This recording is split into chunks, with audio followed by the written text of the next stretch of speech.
better picture of exactly the kind of Villa that we have in store. Usually, I mean, there's some pretty standard bans we've come to expect on this match. Thatcher being the first one, of course, is no surprise. Now, the second ban, Flores, has been a very common ban on Villa, but on honestly most of the maps we've seen in this pool. So I wouldn't be surprised to see him taken off the board either. And yep, there he is. So we'll also join Thatcher as excluded from this one. Now, on the side of the defense, this is where we can see those stock standard bans as well. That Valkyrie, that Mira, but you know, also you can throw in some projectile denial, some information denial, or some breach denial in the form of the Kaid. So no Electro Claws either.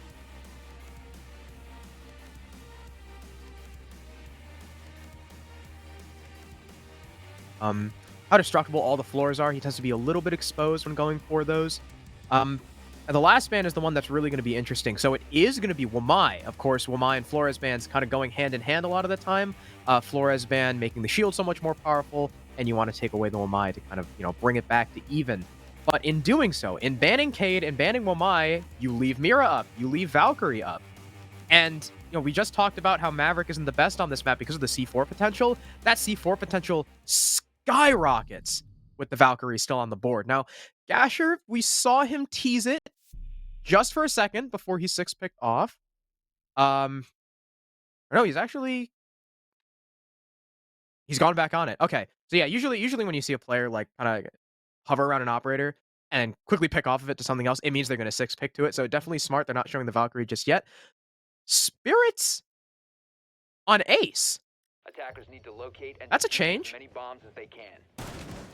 Yeah, shuffling things around here, giving him that hard breach role. Generally more of that flex support is something we see from Ace players because, of course, that AK-12, a great weapon to have, and often if you have Ace as your secondary hard breacher, we can see those players allow themselves to get a little bit more aggressive here and there, and maybe that's what we'll be seeing from Spirits, but it's a bit too early to tell. As far as the rest of these lineups go, I mean, Penguin pulling out the IQ, that's good to see, especially on a map like Villa that has, you know, a lot of opportunities for vertical destruction, and if you bring out an IQ, you can not only do some vertical destruction with some breaching charges, but actually use that vertical to take out some of those electronic gadgets. You can see them through the wall, you can ping them, you can spot out these black eye cameras that, like you highlighted, Harrison, Gasher is bringing to the table. But for now, this first round, we're going to be starting things off on Aviator in Games. Aqualix with a pretty standard hold and a solo roam coming out from, I think that was CZ over on the master side. Great shot there from Afer, though, to kick things off. That roam is not going to be effective for now because they've already got that opening pick on the site. So CZ will go ahead and rotate back to join the rest of the team because Aqualix already have this early edge. Yeah, Kool-Aid saw Afer for just a second and decided to take the re-engagement instead of wait for support from his team. And, well, that just came down to Kool-Aid missing the shot. What do they call that? Why am I forgetting the word? Located a bomb. Wow. What? I'm blanking on the term. like where you place your aim. What the hell is that called? Crosshair? Crosshair placement. I can't believe, dude, I was blanking on that. It's been, listen, I've had a long week. His crosshair placement, not on top of things. And I was literally just about to comment too about how I like Parabellum's lineup because they're reading into how Aqualix like to play, right? They don't like playing discipline. They don't like playing behind the shields. They're not going to be going for that. So they, you know, PB don't need the Zoe, the Iana. They don't need all that destructive power when they have plenty of burns for the Aruni gates and there's only one shield on the board. So, you know, why not take the IQ? Why not take double hard breach? You know, it kind of frees up your operator selection. But, I mean, in losing one of those hard breachers, you've only got the Ace left who, yeah, can do a lot of work on his own. You're still going to miss out on Kool-Aid.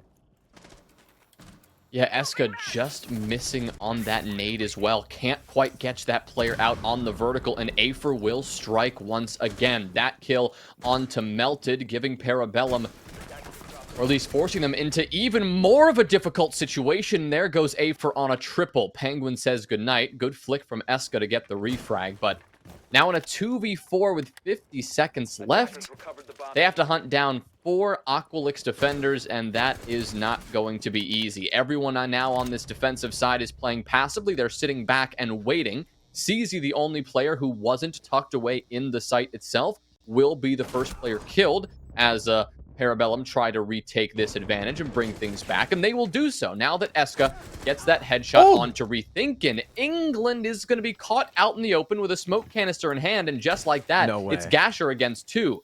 Unfortunately for Parabellum, though, they have only about 10 HP between their 2 players. It's going to have to be a perfect plant, but all Gasher has to do is lob this C4. Instead, he'll sit tucked behind the vault, and Spirits will use that opportunity to sneak around and get that final blow. Wow. Okay.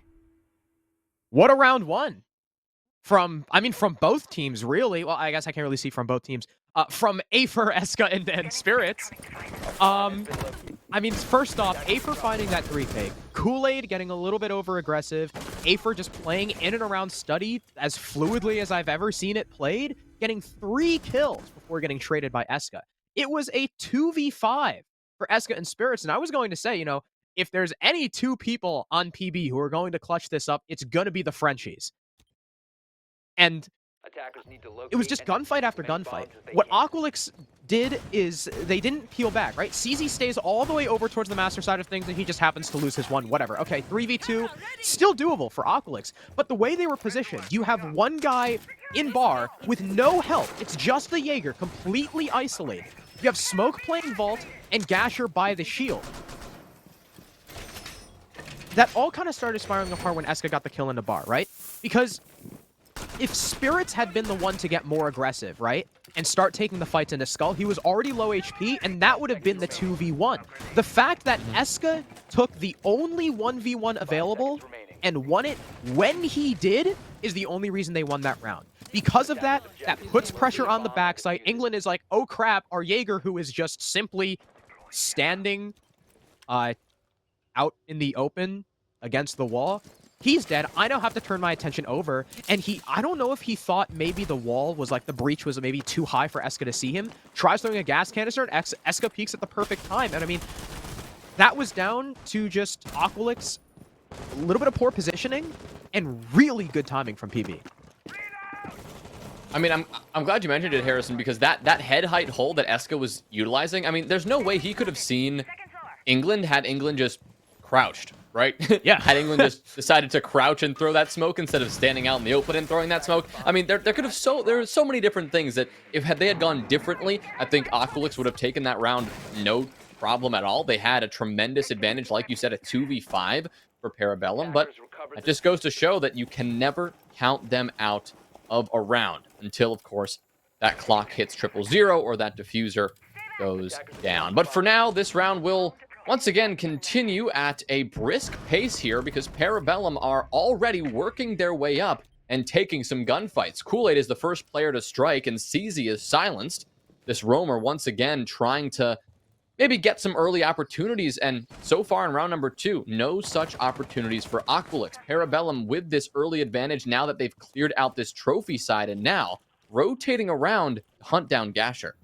Yeah, getting the first pick on the CZ. Kool-Aid kind of amending his woe from last round. Interesting factoid, too. If you remember when we showed the leaderboards of the players, Kool-Aid is the best entry player on the squad right now. Not Spirits, not Melted, not Eska. It's Kool-Aid, the hard support. And after, going down first in the previous round and getting the first pick here, he's at +5, which for a Hibana main is pretty interesting. After PB have, I guess, decided that their clear of the bottom floor is significant enough, they will turn their attention up the red stairs. Never mind, Penguin actually continues to push on through, and he finds the kill on the Gasher. No more C4 from below. The only C4 you have available to you is now Afer, who is tucked on the site. Spirits is going to attempt to nade out this shield. Unfortunately, Eska's nade actually finds it. I'm actually a little bit surprised that the blast radius was able to get it that close. But England can still be a pretty big threat. He's going to swing around, find the Iana clone, actually get the down. Where's the trade? I don't know what Eska was doing. Eska actually team killed Zach, trying to get the kill. That was a little bit of that was an odd scuffle over there, but there's only 25 seconds left, and it's a 2v4 in the favor of PB. In rushes Eska, he goes down, rethinking, gets a kill of his own, make it a double for the Jaeger, and what just happened? Eska just sprinting wildly into the site, goes down, drops case, and the round spirals out of control. A 3K for the rethinking gives AQ the equalizer. Okay, so that's back-to-back rounds where two teams have started off exceptionally well and then let that advantage slip away. That's two surprising outcomes But at the end of the day, I guess we sit here tied, so it doesn't really matter in the grand scheme of things. But round one, it was Aqualix who should have won it, without question, and Parabellum who squeaked it out. And round two, what we just witnessed was Parabellum with a tremendous edge, and then they let it slip through their fingers. Great job from Aqualix exploiting a couple of over-eager Parabellum decisions, trying to maybe push into the site as individuals, maybe play for some gunfights. It wasn't clear exactly what snapped in Parabellum's mind to create that hole that allowed Aqualix to climb back in, but whatever it was, well done on Aqualix to take advantage of that. Yeah, well, first of all, the TK was really unfortunate. I don't know what Eska. I wonder if maybe Eska tucked in the corner, like hopped on a drone or something, and got off in a frenzy, just spraying wildly at the enemy in front of him and accidentally team killed Spirits. Although I'm pretty sure Spirits was already downed by the time England was fragged. I think you're right. Yeah, that was really weird. And then also the decision to simply sprint into the default plant spot instead of checking his angle. I guess they just didn't expect someone to be playing close vault, because that was probably the easiest kill of Afer's life. And Rethinking held down, I'm pretty sure Penguin tried to walk up main stairs while Kool-Aid was pressuring Study. So again, you know, it's kind of the same thing that felled Parabellum that we saw in round one from Aqualix. It was just really weird and poor positioning. well, hopefully both of these teams can remedy some of their positioning issues, and we can see a cleaner round number 3 here. At least Aqualix will now be forced to switch up their bomb site thanks to a unusually but successful defense of Aviator and Games. They'll be over here on Trophy and Statuary, and that is actually where Parabellum are going to be choosing to make their entrance, not bothering to go for that full clear from the Study side. Instead, contesting this bomb site head on already, throwing a couple of flashbangs in. That's going to clear the path for Spirits and his frag grenade to encroach upon that doorway. And at the same time, while they gather this intel, Melted will rotate around toward this bathroom window. So everyone on Parabellum stacked up and ready to push onto this site. Of course, a lot of work to do. Still have to clear out these bandit batteries from the wall here. That's going to be Eska's job. But once they do that, we may see a bit of an early push. Flashes are coming in. That'll full blind CZ as they attempt to clear over the wall. Unfortunately, they didn't clear everything, though, and now Eska is a little bit nervous about throwing in another nade. Ooh, CZ nearly rips the head off the Iana. Spirit's going to wisely fall back before re-engaging the same angle. Spirits, you are smarter than that, my friend. I know you expected CZ to still be holding that, and that's going to give the first frag again to Aqualix. You are losing your Iana, a good bit of intel, as well as nades and gone. And I mean, that can't feel good, especially because Eska only has one nade left. But CZ is going to fall to the same mistake, get a little bit over-aggressive, and die to the trade of Kool-Aid. Eska's downstairs on a hunt of his own, attempting to ascend Astro. There's someone with their back turned to him. Eska could get an easy frag, and he will, but it's only a trade, as Afer had previously taken out one of his other teammates. Penguin dies on the Dokkaebi, so no influence is going to be found by that phone call, but Eska has absolutely no idea where the Astro Man is. England ends up with the cover, and Rethink and finds the last. Aqualix take round number 3. Well, the head-on challenge that Parabellum just issued, well, it failed. I mean, straight up, they just took engagements one at a time, trying to just win out that round with gunfights alone, and it did not work. I mean, early in the round, it looked like they had a good plan going for them, right? They had the flash dump, they had the nades from Eska, they were trying to take care of the bandit batteries. But Harrison, what happened to that plan? It was all of a sudden, they just decided to be like, you know what? Let's just start to swing things. Eska didn't die. He still had a nade in pocket. Yes, the first frag grenade was caught out by an ADS, but instead of throwing that second frag grenade right behind, he decided to wait. For what? I have no idea. Maybe they wanted some more burn to come in, but in that time, in that waiting period before that next nade could come in, you had CZ take that fight with Spirits over on that master door. Then you had Eska rotate around and try to come from below, abandoning his post on that master wall. And so the initial plan of getting open that site, exposing those angles, and taking those early fights, it kind of fell to the wayside, and Parabellum collapsed with it. Seconds left before insertion. Yeah, I don't know. Like you said, I don't know why Eska didn't just throw the second nade or just nade from below. I mean, you know, if there's anything that I know Eska is good at, Attackers are moving out to it's locate nading a from bomb and below. defuse it. I've been watching him do it for 2 years now. That was probably the easiest solution. You just do it right under the wall, and all 3 batteries are down, and there you go. You can reach. I guess he would have rather made the play up Astro, and I mean, he got his pick, sure, but everyone else died, and he lost the smoke in Astro, quite comically, I may add. So, we're finally seeing the tertiary site. Aqualix have to head down to dining as they've taken the last 2 in a row. And what do they have this time? They've got the Pulse. The analyst desk highlighted how efficient Aqualix are when it comes to acting off of intel. And now not only do they have the Black as the Valkyrie, but they've got the heartbeat sensor as well. After droning out England, Eska will send a pre-fire his way. Unfortunately for him, no shots will land. England and Afer will skirt away scot-free, though Afer is still playing close on the doorway to perhaps catch an attacker off guard should they re-challenge this window. Tempting the swing, but his position is always going to be communicated because that Aruni gate will go down when somebody is tempting a swing or is right near on that doorway. So the nade will force Afer back for the time being, but once again, he will be indicating to Parabellum that there is somebody standing by that doorway, and maybe that's enough to delay Parabellum. Maybe they're stalling out because of this ever-present Valkyrie. He's not going to actually push into Master. He'll stay tucked behind, staying in trophy and rather statuary itself. And in the meantime, actually, Parabellum are gearing up for an early push. A spray through the pantry barricade results in Spirits getting knocked down onto his back. Eska will respond with a kill of his own, however, as CZ is taken down in response. Afer finally deciding to get aggressive, and it will work as Melted is caught off guard. The second player on this top floor, Eska, now is on the hunt. He'll go for the swing, and it will work for him. A double kill for Eska now, and essentially a 3v3, now 3v2, as Penguin finally gets that kill onto England. Rethink and says goodnight. Eska on a triple kill now, and it's going to be all up to Gasher in a 1 versus 3. He'll step around Tetris, looking towards pantry. He knows somebody's there, and a great shot will drop the diffuser in the site. But in the meantime, Spirits has been recovered, and Parabellum maintain the 3 versus 1 advantage. Ooh, Gasher nearly gets caught with the C4 in hand, but Eska misses a crucial bit of shots.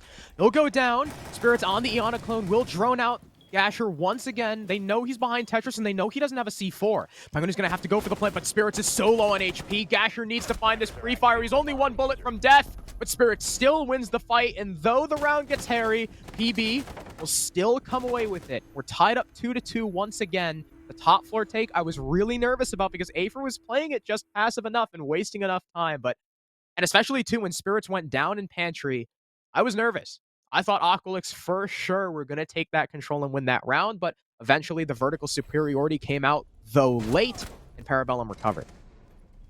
Yeah, the play from Afer, I like that you highlighted it, Harrison, because it was extremely impactful at giving Aqualix, we'll call it the early edge, right? He had a lot of time waste and actually ended up finding that kill onto Melted, but where they slightly went wrong was when Afer went for the retreat into Astro and the swing onto the master bathroom, right? Had he decided to rotate away and maybe head back down the red stairs, kind of that fall off strategy that we've seen Aqualix show us, honestly, week after week, doing this so well, taking fights, but then when they see that maybe they're going to be overwhelmed, they back on off and play passively. Had Afer done that, I think this is an Aqualix round. Now, I wouldn't say without question, but I think they would really be in the advantage at that point. You still have Afer, a gun up on that site, and I think you still have a C4 as well, which would have come in crucial for that plant eventually when it to go down. You combine that with the Pulse who was left on site, you have that intel to work with, and it really would have been a very different outcome. But thankfully for Parabellum, you had Eska taking that fight and Afer willing to challenge him on that, and it didn't pay off in the end. Yeah, the Eska as well having another big round, 3 kills for him. That round does not go nearly the same way if he doesn't just walk down the stairs and kill everything in his path. We see a Blitz come out now. Both the IQ and the Blitz, 2 very rare picks nowadays. Parabellum will opt to bring them both. They know that the Valkyrie is still on the board. Penguin will continue to scan for that utility from below. Afer will drop, though, through the art hatch, and Penguin re-peeks into the pre-fire. Afer takes punishment, but does not die. That is once again an early first pick for Aqualix, on the IQ no less. So if those Valkyrie cameras are well hidden, it will probably remain so.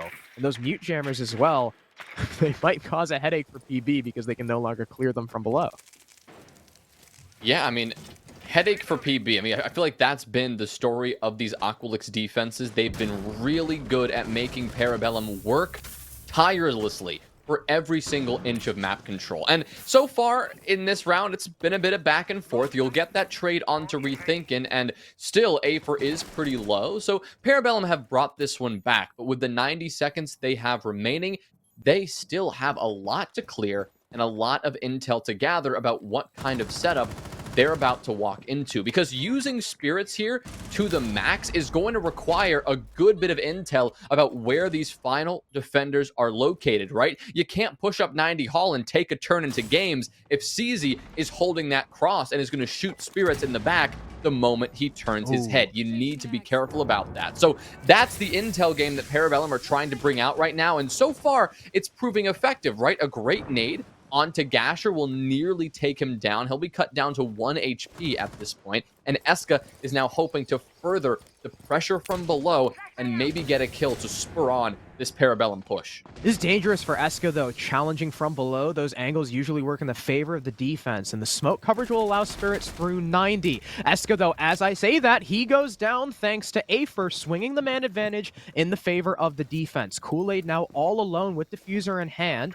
Spirits will hear a C4 rip. He's going to go ahead and burn the Aruni gate, making way for another gas canister, burning even more time for PB. Kool-Aid now set up on the study door. He's waiting for this pinch with his team. In fact, he will just simply wade in behind the table. He's now got the default plant spot to himself, but he can hear the C4, and he'll snipe it out of the air. Spirits will come in, blinding the Valkyrie. There's the finisher. Melted also going to get a kill, and Spirits the double with the blitz. PB storm in on round 5 and take the lead.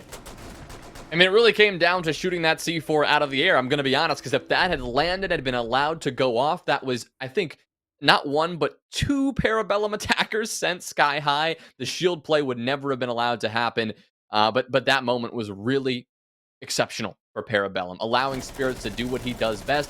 Blitz shield at the helm, just shoving his way on into Vault, and the moment that he stepped foot into Vault, that round, it was pretty much over. He had the Valkyrie full flash. He could then swing on to games. He had multiple victims in front of him.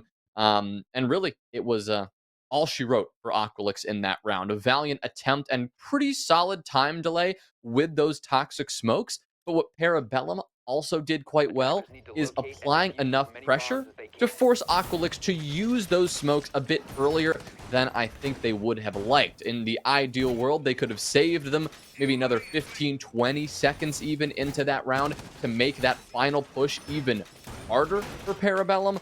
But because Parabellum were just on the precipice of that execute, Aqualix knew that they had to use those smokes, they had to use those C4s, and because of a couple of misses and because the abundant time that Parabellum had left themselves for that final push, Parabellum were able to make it happen.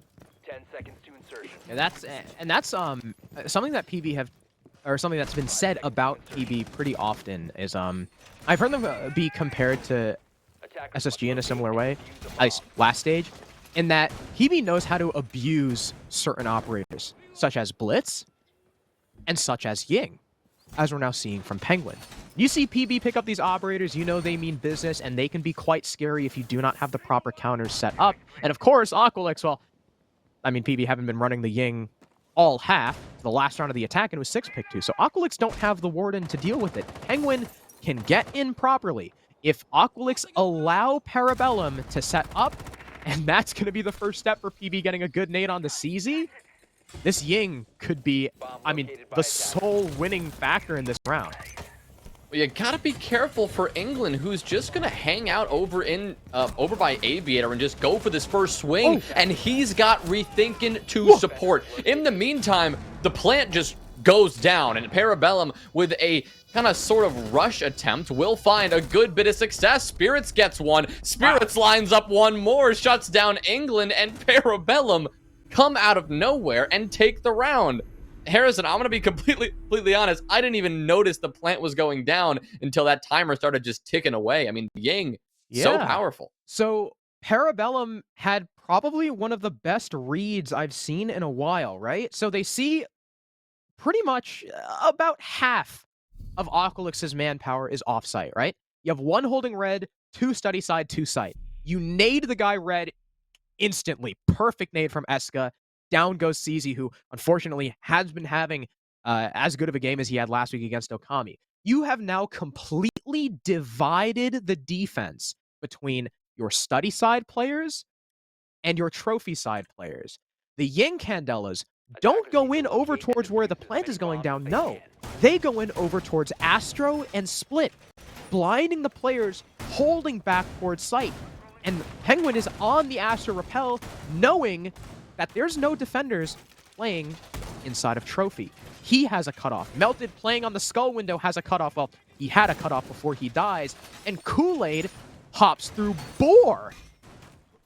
I never see that happen. Who hops through Boar and plants close doorway? He is simply planting on the other side of the doorway. Eska follows him, sure, gets cut down by Rethinkin, but Rethinkin's got no freaking idea the plant is going down. Who would? So Kool-Aid hops off of it and shoots the bandit in the back to get the trade. And from there, Parabellum's positioning was just so strong, they caught Aqualix by surprise. And just the sheer shock factor won them that round. A great way to finish out their attacking half. That's definitely a confidence booster going into your defense, and that one's not going to make Aqualix very happy, because they let themselves fall victim to one of these Hail Mary type plays, these high risk, high reward type plays, and that never feels good when you're on the receiving end of something like that. So Aqualix now moving on to their attack. They are going to want to start things off strong to get the momentum back on their side and build up that confidence again. CZ, Rethinkin, and England will all make their entry on this first floor. They'll be joined by their teammates now towards the bottom of the main stairs as they begin a good bit of vertical pressure on towards this Aviator in Games site. Melted seems very eager to challenge them, and with this Tachanka LMG, he is going to be swinging back and forth and actually catch out CZ, taking him down with just one bullet or two, clipping him in the shoulder. That's a powerful weapon, and well, it'll take CZ down, but he should be able to be recovered unless Melted can spot him out. But I think England will be able to get that done, and a couple of bullets heading in Melted's direction will make him a bit more passive on those angles. Yeah, that was scary for CZ for a second, and as well for Melted when he hit that the vault over the bar, nearly getting caught out by the player below.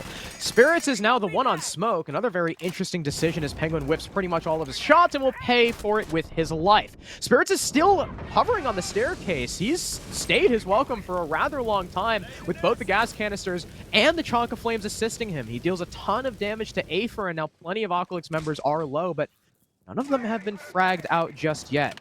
That's the important part. So they'll turn their attention over towards red. And now they have Eska to fight. And Aqualix, it just seems like with so much of the defense being dedicated to main stairs and Aqualix already spending 2 minutes here, that they just no longer know where to go. And Melted ends up finishing CZ with the fire for the equalizer. That is a brutal way to go if you're Aqualix, especially because Parabellum seemingly have trapped Aqualix all over this map. So much so that Aqualix were forced to rotate all the way around to the backstairs of Astro. They're going to rotate all the way back up towards red. They'll get a kill doing it, but it's cost them about 30 seconds of time. Melted drops down Case in Study. He can see it perfectly, and England now has to fight for this. Afer will get a kill onto Melted, so that could be big. But here's Kool-Aid playing the close angle. Oh no, he misses some crucial shots. Spirits last alive. England whips around and shuts him on down. And what just happened? Parabellum, with it looked like everything going their favor, just lose it out again. It started with probably one of the most fervent main stairs holds I've seen. Um, all the smoke, all the fire being dedicated there, eventually getting a kill too. Big point was uh Penguin missing all of his shots on the ash below. If only one more bullet hit, he would have died to the shotgun blast of spirits on the staircase. And Afer wouldn't have been able to come up by Boar and get the unexpected kill onto, I think that was Eska. But Aqualix, after being unable to take main, fanned out, and I really didn't think it was going to work with the way things were going, with just how spread out they were, but they found their engagements and won them, and that's kind of what you can rely upon with Aqualix. In situations like that, they will isolate the 1v1s, and more often than not, at least in this season, they tend to be successful. PB's positioning, too. It's another point of positioning, right?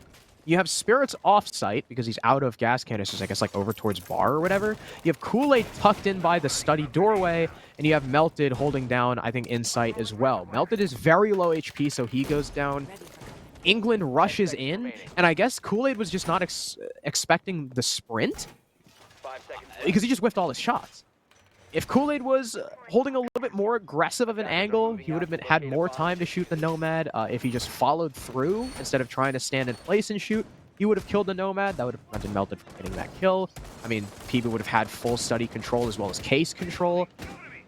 They just really dropped the ball in the 2vX in what could have been a decently easy round win. PB are doing something a little bit weird. They're extending all the way into Master, assisted not only by Castle Barricades, but Mute Jammers as well.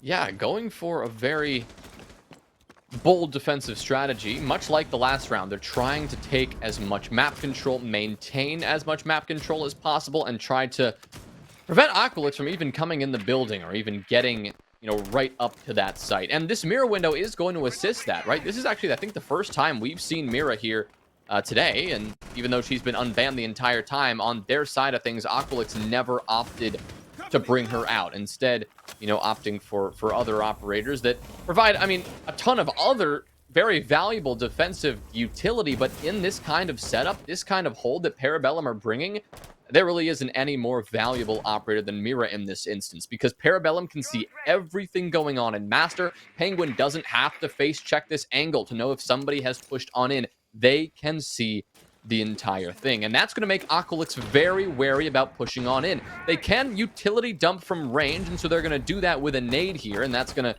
I think, do a little bit of damage to Penguin, but barely anything. Still going to be above 100 HP, and so still persisting here in this position. So will Kool-Aid. Aqualix might be looking to rotate down below, and they will do so. CZ will pop out that mirror window glass, and so that will enable Aqualix to finally push on in, at least I would assume. But don't forget about Penguin. He's still a problem, and he's going to swing on Afer and take him down. Rethinking has also been dropped, and this Aqualix push, even though they should have an avenue to go through, they're struggling.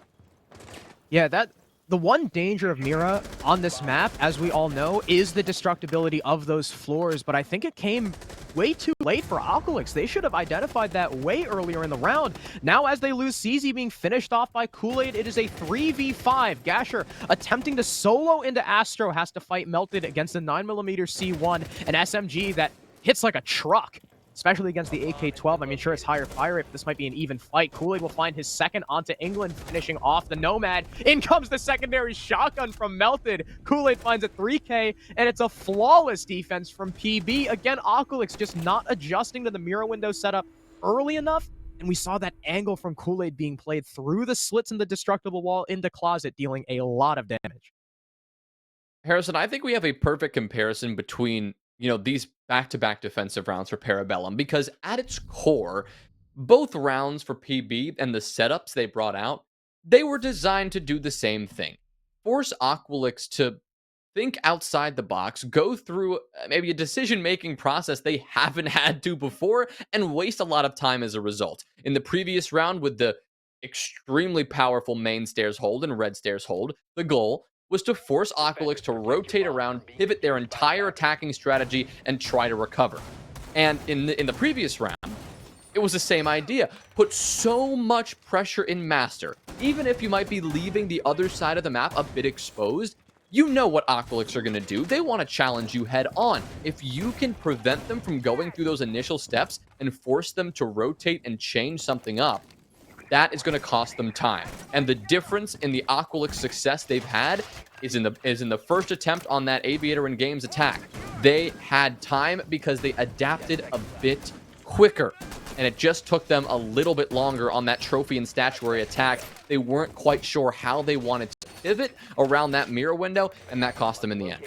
I wonder if maybe Aqualix just aren't that used to teams who are able to stunt the aggression and stop them from pushing, because PB, I mean, like you said, PB's plan right now and the way PB are playing is, okay, Aqualix want to do this.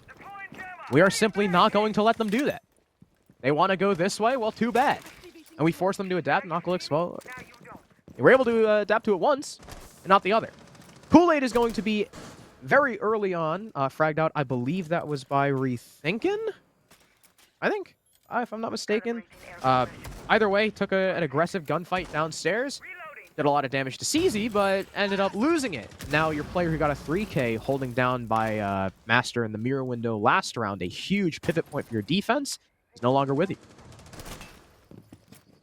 CZ has been lit up here in the meantime, so something for Parabellum to show as some progress, but still, Aqualix will hold this advantage, and they will once again be attempting to work their way in from below. They've already begun a lot of this vertical pressure, as you noted already. Kool-Aid has fallen to that, but they still haven't pressured main stairs just yet. Spirits is more than content to just sit here. He's got those 3 toxic smokes in his pocket, and he's got Melted nearby to assist if need be. So the shield will be dealt with, and that's half the battle, but Spirits is next. Wait a minute, Penguin dropped down!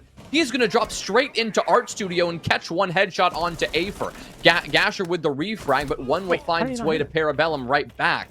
Rethinkin will catch Eska, who was also trying to get over-aggressive. And despite the early play and catching Aqualix off guard, Melted and Spirits are now left alone to fight against 3. And it would have been a 3v3 had Kool-Aid not gotten aggressive early on, or it could be a 2v2 if only he'd finished the kill onto CZ. I was a little confused there. When Gasher flicked around towards the mute, he didn't hit Eska once.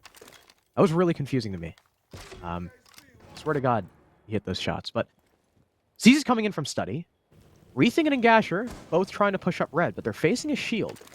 They need CZ to make a play, because otherwise they're going to be delayed for a very long time here. Rethinkin nearly gets the shot through the slit in the shield, but Melted is going to be forced to fall back. He'll be caught by CZ. There's the play we needed. Gasher runs in. Spirits misses his shots. He's got 1 gas canister remaining. Is it going to be enough? Is it too late? Gasher sticking the plant. It goes down, and none of the gas hits him. It's now a 1v3 for Spirits to clutch up. There's a man on the study balcony. He's going to have to take this fight first, but CZ's on the rappel, and he is low. That's an easy finisher, but Spirits takes a lot of punishment for it. It's just 1 bullet's worth of HP now. There's a man inside the site, right by the study door. It's Gasher on the AK-12 with Rethinkin covering from study, and Spirits has to isolate these fights. He'll nearly find one, but miss the shot. Gasher swings through and loses, though, and Spirits is on a triple. He's only got 1 more to find. Rethinkin is going to play smart, and he's going to back way, way up. He knows he can play for time. Spirits is going to be forced to get on this defuse. Only 2 more seconds, and there we go. The round is lost. Spirits is just going to try and get his kill, and Rethinkin knows all he has to do is wait, and Spirits won't even get it. Aqualix take round number 9, and we slim the gap even more. It did get a bit hairy in that post plant, but with a 1v3 situation, if you know what you're doing, or even sort of know what you're doing, you should win that in the 3v1 every single time.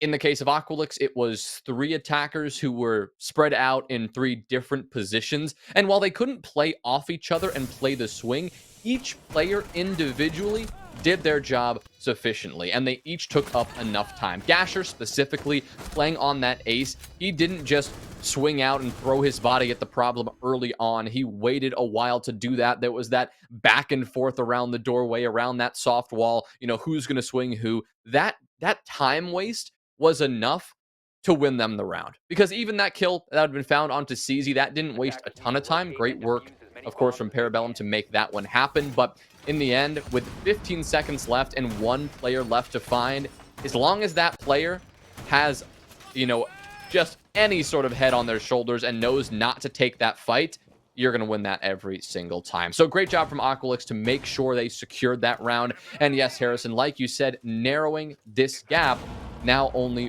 1 round away. Parabellum, they've had, mixed success on this defensive side, only taking that 1 round so far. And so now they're hoping that going to kitchen and dining can maybe be their saving grace. 5 seconds to go. Bring out Legion, too, who is an operator who's dropped off rather significantly ever since the nerf when they took away the symbols on the goo mines through walls. But I do understand the Legion pick. You're not going to get as much info off of it, but it is still a loud sound cue. And what does Legion do? It slows down the attack. With goo mines on the floor, attacker steps in it, they are forced to stop for a few seconds and take them out and think twice about pushing, because now they don't know if you know where they're coming from. So I do like the Legion pick from PB specifically against this team and how Aqualix have been playing, because Aqualix really, if they know where they want to go and PB do not stop them adequately enough, Aqualix's aggression is never stunted.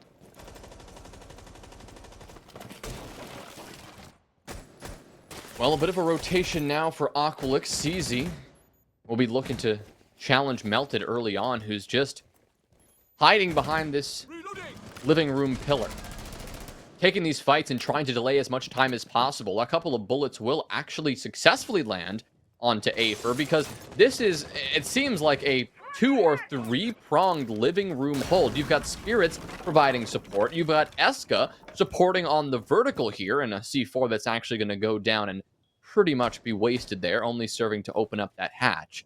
But again, Parabellum are committing to these extensions, and they're committing to holding off Aqualix before they can take even any semblance of map control. And so far, once again, it is working here in round number 10. Penguin gets one, Eska, or Spirits rather, gets the first. Eska gets the second, and Aqualix now have to fight back from this 3 versus 5. Spirits, no way he wins that. Playing very aggressively. Now he'll jump out to secure his double kill, and Aqualix, they have a lot of ground to make up.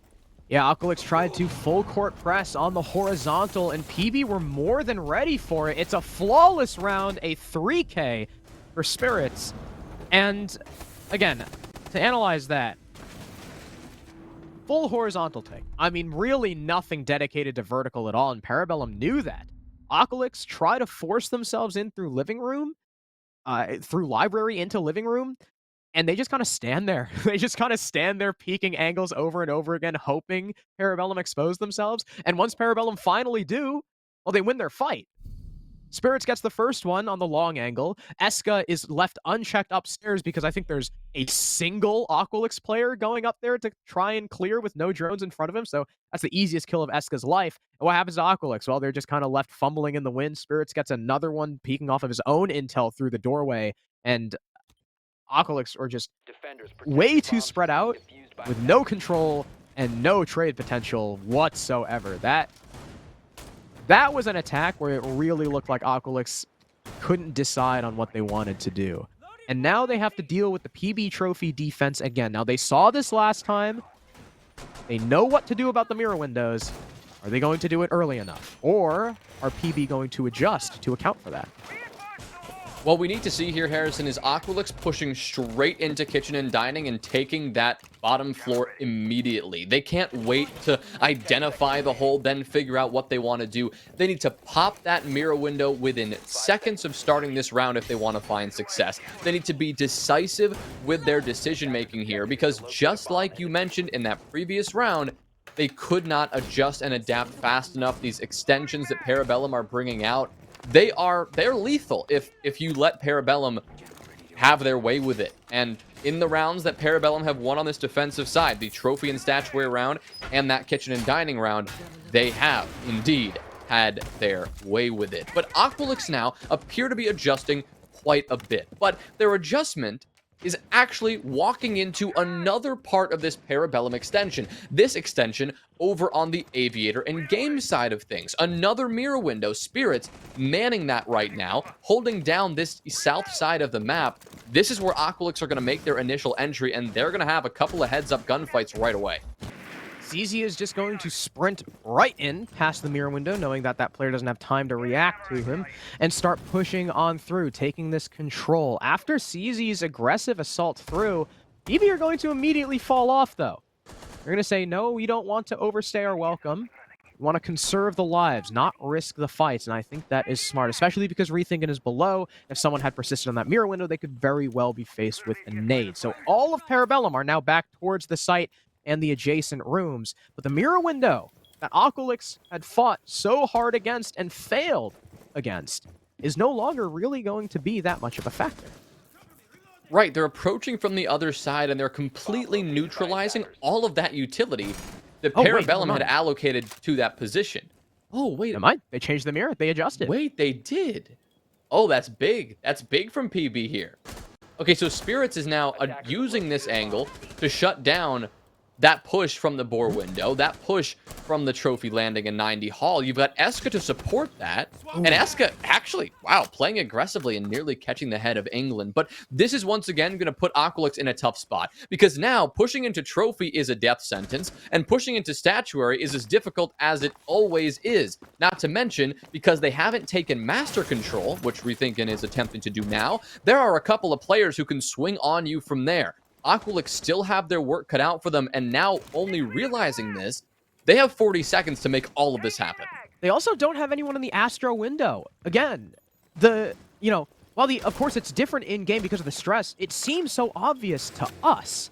And Aqualix aren't going to make that adjustment. They just simply don't have the time. A C4 goes out on the balcony. Penguin with the early pick on a Rethink, and that is all your master pressure now done for, and you no longer have the crossfire on the site you were looking for if you're the attack. In comes the push. Kool-Aid hitting the deck, gets one. Eska another. Kool-Aid finishes one off before he goes down, and PB take round 11 flawlessly, ready for Aqualix's adjustment, making some of their own.